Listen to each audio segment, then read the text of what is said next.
14.2, Group Member Roles. Learning objectives. Identify and discuss task-related group roles and behaviors. Number 2, identify and discuss maintenance group roles and behaviors. Number 3, identify and discuss negative group roles and behaviors. Just as leaders have been long studied as a part of group communication research, so too have group member roles.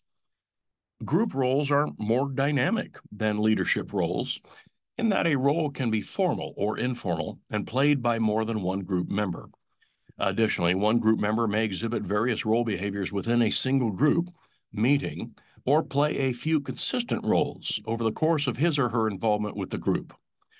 Some people's role behaviors result from their personality traits, while other people act out a certain role because of a short-term mood, as a reaction to another group member or out of necessity. Group communication scholars have cautioned us to not always think of these roles as neatly bounded, all-inclusive categories. After all, we all play multiple roles within a group and must draw on multiple communication behaviors in order to successfully play them. When someone continually exhibits a particular behavior, it may be labeled as a role, but even isolated behaviors can impact group functioning. In this section, we will discuss the 3 categories of common group roles that were identified by early group communication scholars. These role categories include task roles, maintenance roles, and individual roles that are self-centered or unproductive for the group. Heading: Task-related roles and behaviors. Task roles and their related behaviors contribute directly to the group's completion of a task or achievement of its goal or purpose. Task-related goals typically serve leadership, informational, or procedural functions. In this section, we will discuss the following roles and behaviors: task leader, expediter, information provider, information seeker, gatekeeper, and recorder. Heading: Task leader. Within any group, there may be a task leader who has a high group status because of his or her maturity, problem-solving abilities, knowledge, and/or leadership experience and skills, and functions primarily to help the group complete its task. This person may be designated or emergent leader, but in either case, task leaders tend to talk more during group interactions than other group members, and also tend to do more work in the group. Depending on the number of tasks a group has, there may be more than one task leader, especially if the tasks require different sets of skills or knowledge. Because of the added responsibilities of being a task leader, people in these roles may experience higher levels of stress. A task leader's stresses, however, may be lessened through some of the maintenance role behaviors that we will discuss later. Task leader behaviors can be further divided into 2 types, substantive and procedural. The substantive leader is the idea person who communicates big picture thoughts and suggestions that feed group discussion. The procedural leader is the person who gives the most guidance, perhaps following up on the ideas generated by the substantive leader. A skilled and experienced task leader may be able to perform both of these roles, but when the roles are filled by 2 different people, the person considered the procedural leader is more likely than the substantive leader to be viewed by members as the overall group leader. This indicates that task-focused groups assign more status to the person who actually guides the group toward the completion of the task, a doer, than the person who comes up with ideas, the thinker. Heading: Expediter. The expediter is a task-related role that functions to keep the group on track toward completing its task by managing the agenda and setting and assessing goals in order to monitor the group's progress. An expediter doesn't push group members mindlessly along toward the completion of their task. An expediter must have a good sense of when a topic has been sufficiently discussed or when a group's extended focus on one area has led to diminishing returns. In such cases, the expediter may say, Now that we've had a thorough discussion of the pros and cons of switching the Office to PCs to Macs, which side do you think has more support? Or we've spent half of this meeting looking for examples of what other libraries have done and haven't found anything useful. Maybe we should switch gears so we can get something concrete done tonight. If you've ever worked in a restaurant, you're probably familiar with an expediter's role in the kitchen. The person working expo helps make sure that the timing on all the dishes for a meal works out and that each plate is correct before it goes out to the table. This is by no means an easy job, since some entrees cook quicker than others, and not everyone orders their burger the same way.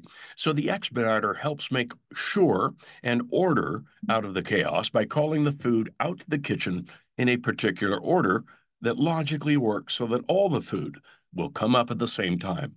Once the food is up, he and she also checks what's on the plate against what's on the ticket to make sure it matches.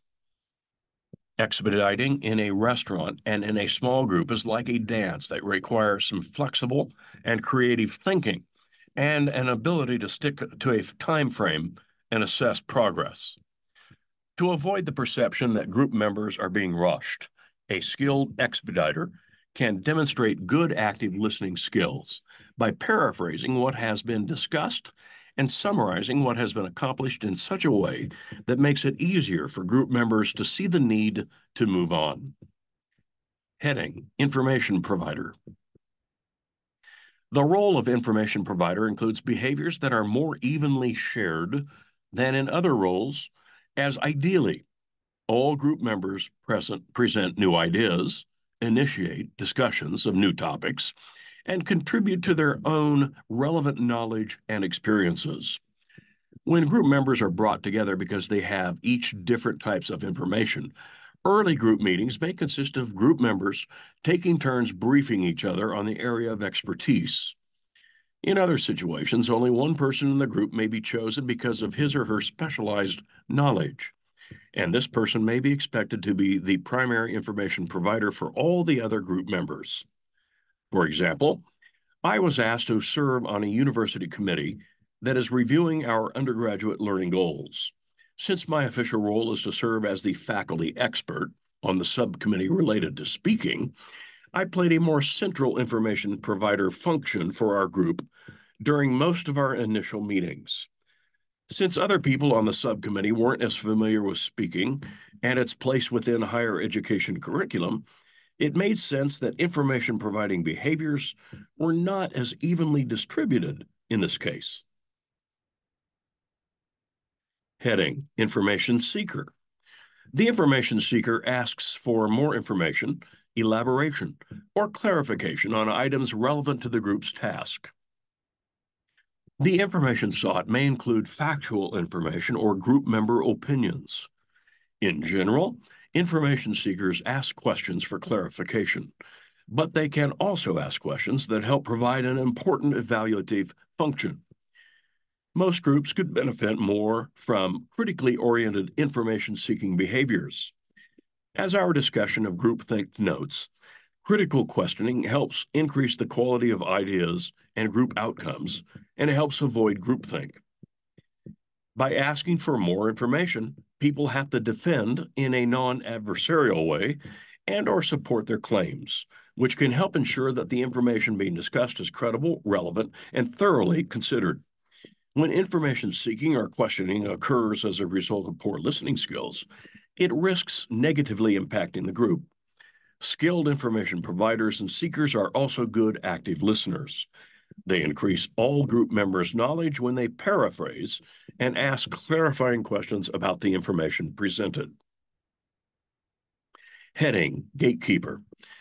The gatekeeper manages the flow of conversation in a group in order to achieve an appropriate balance so that all members get to participate in a meaningful way.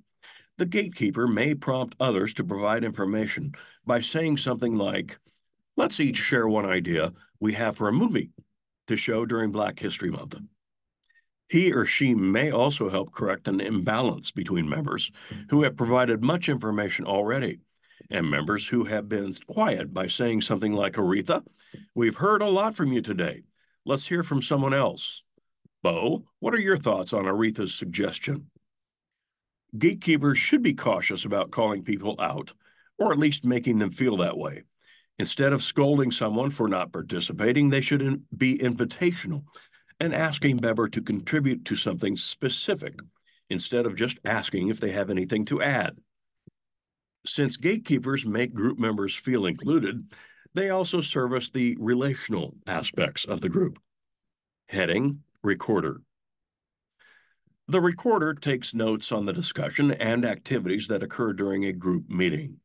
The recorder is the only role that is essentially limited to one person at a time, since in most cases it wouldn't be necessary or beneficial to have more than one person recording.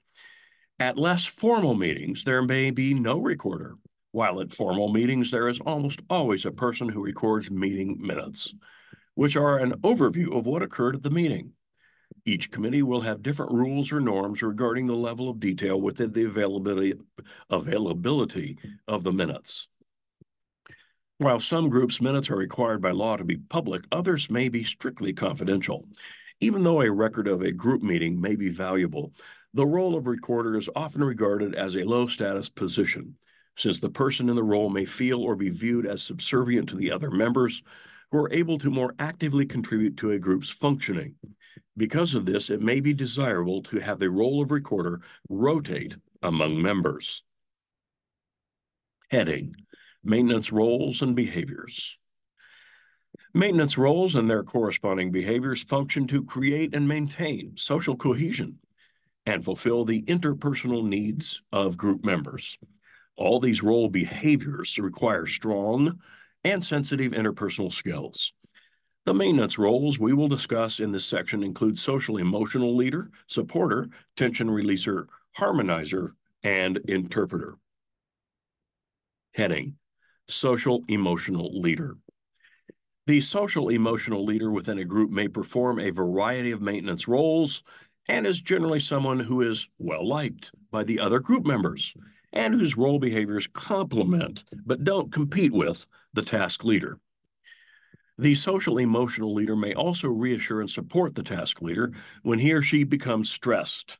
In general, the social emotional leader is a reflective thinker who has good perception skills that he or she uses to analyze the group dynamics and climate and then initiate the appropriate role behaviors to maintain a positive climate.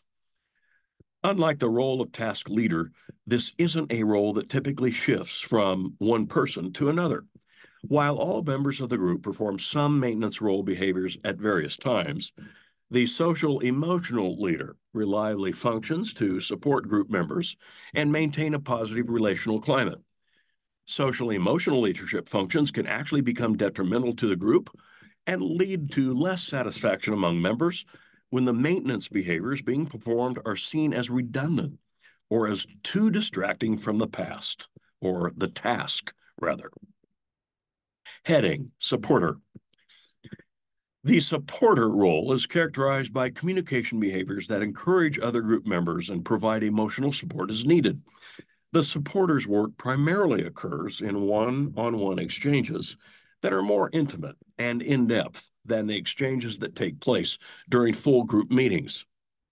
While many group members may make supporting comments publicly at group meetings, these comments are typically superficial and/or brief. A supporter uses active, empathetic listening skills to connect with group members who may seem down or frustrated by saying something like, Taisha, you seemed kind of down today. Is there anything you'd like to talk about? Supporters also follow up on previous conversations with group members to maintain the connections they've already established by saying things like, Alan, I remember you said your mom is having surgery this weekend. I hope it goes well. Let me know if you need anything. The supporters' communication behaviors are probably the least noticeable of any of the other maintenance roles, which may make this group member's efforts seem overlooked. Leaders and other group members can help support the supporter by acknowledging his or her contributions. Heading, Tension Releaser. The tension releaser is someone who is naturally funny and sensitive to the personalities of the group and the dynamics of any given situation, who uses these qualities to manage the frustration level of the group.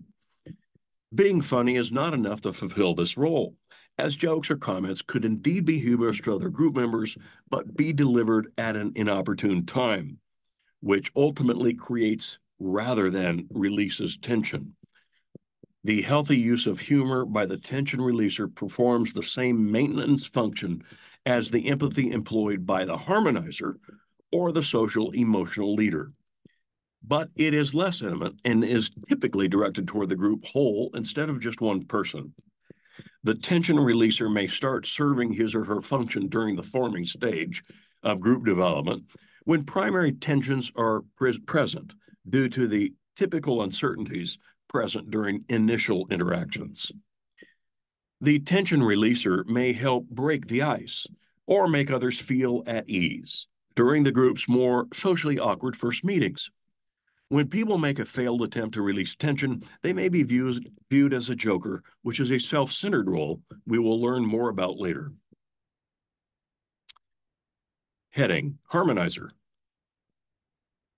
The harmonizer role is played by group members who help manage the various types of group conflict that emerge during group communication. They keep their eyes and ears open for signs of conflict among group members and ideally intervene before it escalates.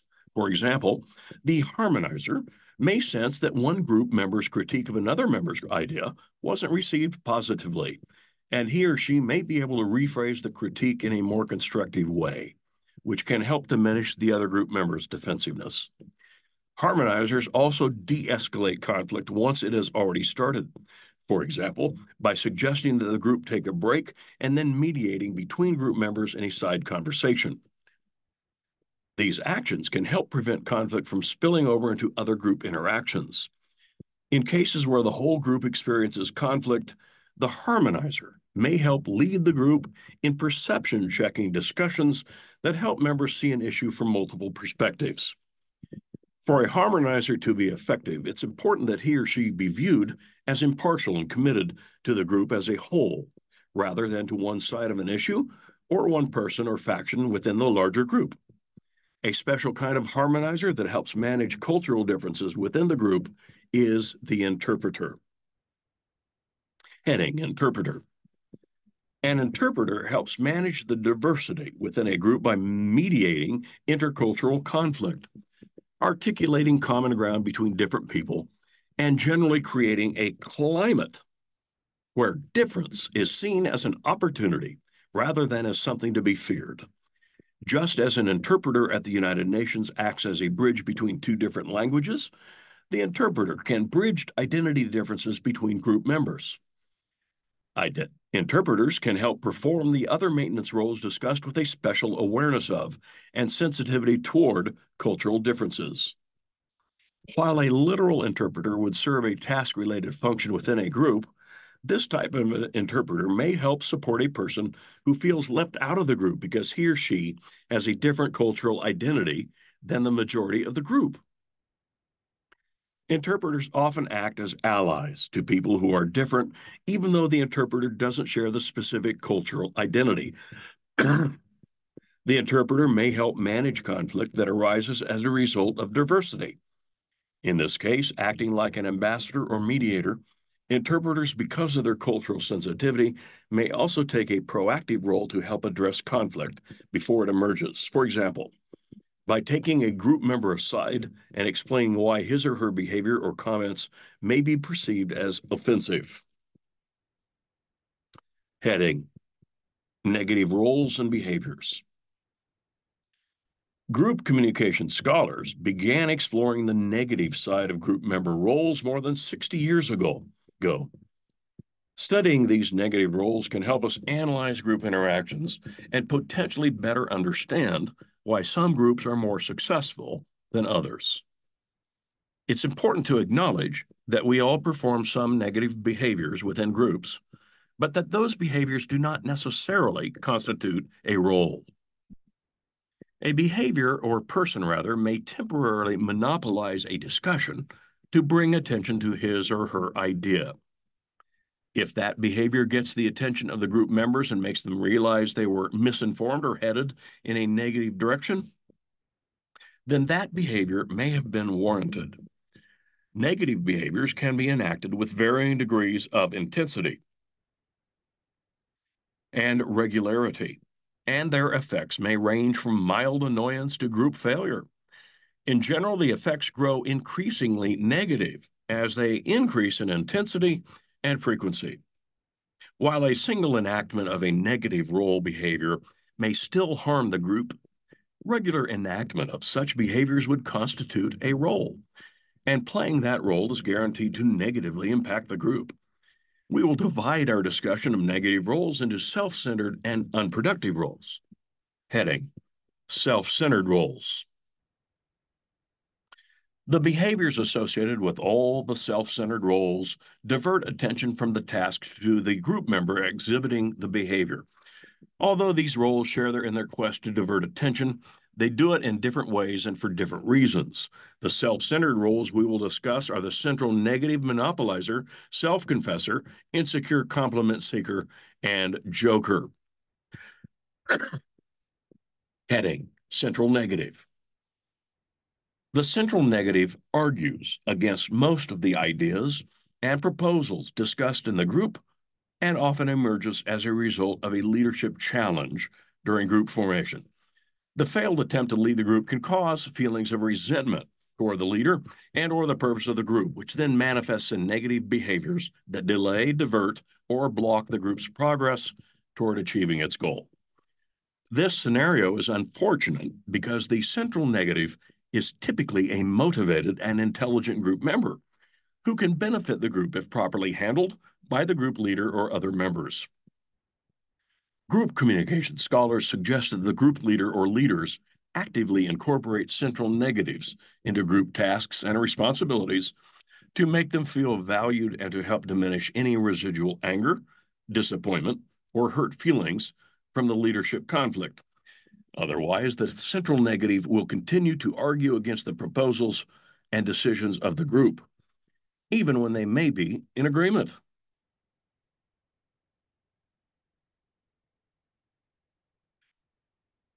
In some cases, the central negative may unintentionally serve a beneficial function if his or her criticisms prevent groupthink. Header: Monopolizer. The monopolizer is a group member who makes excessive verbal contributions, preventing equal participation by other group members. In short, monopolizers like to hear the sound of their own voice and do not typically follow norms for conversational turn-taking. There are some people who are well-informed, charismatic, and competent communicators who can get away with impromptu lectures and long stories. But monopolizers do not possess the magnetic qualities of such people. A group member's excessive verbal contributions are more likely to be labeled as monopolizing when they are not related to the task or when they provide unnecessary or redundant elaboration. Some monopolizers do not intentionally speak for longer than they should. Instead, they think they are making a genuine contribution to the group. These folks likely lack sensitivity to nonverbal cues, or they would see that other group members are tired of listening or annoyed. Other monopolizers just like to talk and don't care what others think. Some may be trying to make up for a lack of knowledge or experience. This type of monopolizer is best described as a dilettante or an amateur who tries to pass himself or herself off as an expert. There are some subgroups of behaviors that fall under the monopolizer's role. The stage hog monopolizes discussion with excessive verbal contributions and engages in one-upping and narcissistic listening. One-upping is a spotlight-stealing strategy in which people try to verbally outdo others by saying something like, "You think that's bad? Listen to what happened to me." They also listen to others in order to find something they can connect back to themselves, not to understand the message. The stage hog is like the diva that refuses to leave the stage to let the next performer begin. Unlike a monopolizer, who may engage in his or her behaviors unknowingly, stage hogs are usually aware of what they are doing. The egghead monopolizes the discussion with excessive contributions that are based in actual knowledge, but that exceed the level of understanding of other group members or the needs of the group. The egghead is different from the dilettante monopolizer discussed earlier because this person has genuine knowledge and expertise on a subject which may be useful to the group. But the monopolizer and stage hog, like them, the egghead's excessive contributions draw attention away from the task, slow the group down, and may contribute to a negative group climate. The egghead may be like an absent-minded professor who is smart but lacks the social sensitivity to tell when he or she has had enough and said enough and is now starting to annoy other group members. This type of egghead naively believes that other group members care as much about the subject as he or she does. The second type of egghead is more pompous and monopolizes the discussion to flaunt his or her intellectual superiority. While the first type of egghead may be tolerated to a point by the group as seen as eccentric but valuable, the second type of egghead is perceived more negatively and more quickly hurts the group. In general, the egghead's advanced knowledge of a subject and excessive contributions can hurt the group's potential for synergy, since other group members may defer to the egghead expert, which can diminish the creativity that comes from outside and non-expert perspectives. Heading: Self-Confessor. The self-confessor is a group member who tries to use group meetings as therapy sessions for issues not related to the group's task. Self-confessors tend to make personal self-disclosures that are unnecessarily intimate. While it is reasonable to expect that someone experiencing a personal problem may want to consult with a group, especially if that person has formed close relationships with other group members. A self-confessor consistently comes to meetings with drama or a personal problem. A supporter or gatekeeper may be able to manage some degree of self-confessor behavior, but a chronic self-confessor is likely to build frustration among other group members that can lead to interpersonal conflict and a lack of cohesion and productivity. Most groups develop a norm regarding how much personal information is discussed during group meetings, and some limit such disclosures to time before or after the meeting, which may help deter the self-confessor. Heading: Insecure Compliment Seeker. The insecure compliment seeker wants to know that he or she is valued by the group and seeks recognition that is often not task-related. For example, they don't want to be told they did a good job compiling a report. They want to know they're a good person or attractive or smart, even though they might not be any of those things. In short, they try to get validation from their relationships with group members, validation that they may be lacking in relationships outside the group. Or they may be someone who continually seeks the approval of others or tries to overcompensate for insecurity through excessive behaviors aimed at eliciting compliments. For example, if a group member wears a tight-fitting t-shirt in hopes of drawing attention to his physique, but doesn't receive any compliments from the group, and they say, "My girlfriend said she could tell I've been working out. What do you think?" Heading: Joker. The joker is a person who consistently uses sarcasm, plays pranks, or tells jokes, which distracts from the overall functioning of the group. In short, the joker is an incompetent tension releaser. Rather than being seen as the witty group member with good timing, the joker is seen as the class clown. Like the insecure compliment seeker, the joker usually seeks attention and approval because of an underlying insecurity. A group's leader may have to intervene and privately meet with a person engaging in joking behavior to help prevent a toxic or unsafe climate from forming. This may be ineffective, though, if a joker's behaviors are targeted toward the group leader, which could indicate that the joker has a general problem with authority. In the worst-case scenario, a joker may have to be expelled from the group if his or her behavior becomes violent, offensive, illegal, or otherwise unethical. Heading: Unproductive Roles. There are some negative roles in group communication that do not primarily function to divert attention away from the group's task to a specific group member. Instead, these unproductive roles just prevent or make it more difficult for the group to make progress.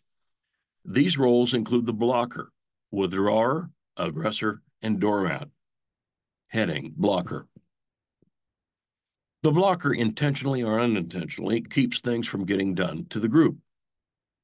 Intentionally, a person may suggest that the group look into a matter further or explore another option before making a final decision, even though the group has already thoroughly considered the matter. They may cite a procedural rule or suggest that input be sought from additional people in order to delay progress.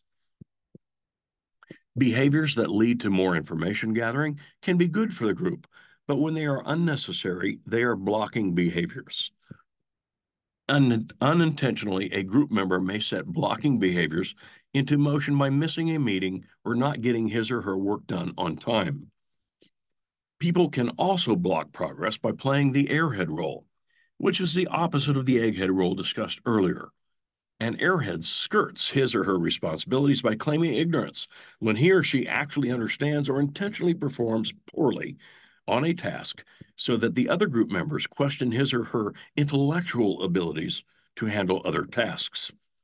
Since exhibiting airhead behaviors gets a person out of performing tasks, they can also be a tactic of a withdrawer, which we will discuss next. Heading: Withdrawer. A withdrawer mentally and or physically removes herself and himself from group activities and only participates when forced to. When groups exceed 5 members, the likelihood of having a member exhibit withdrawer behaviors increases. For example, a member may attend meetings and seemingly pay attention, but not contribute to discussions or not volunteer to take on tasks, instead waiting on other members to volunteer first. Withdrawers are often responsible for the social loafing that makes other group members dread group work. A member may also avoid eye contact with other group members, sit apart from the group, or orient his or her body away from the group to avoid participation. Withdrawers generally do not exhibit active listening behaviors. At the extreme, a group member may stop attending group meetings completely, adopting a problem-solving model that requires equal participation. Starting to build social cohesion early and choosing a meeting place and seating arrangement that encourages interactivity can help minimize withdrawing behaviors.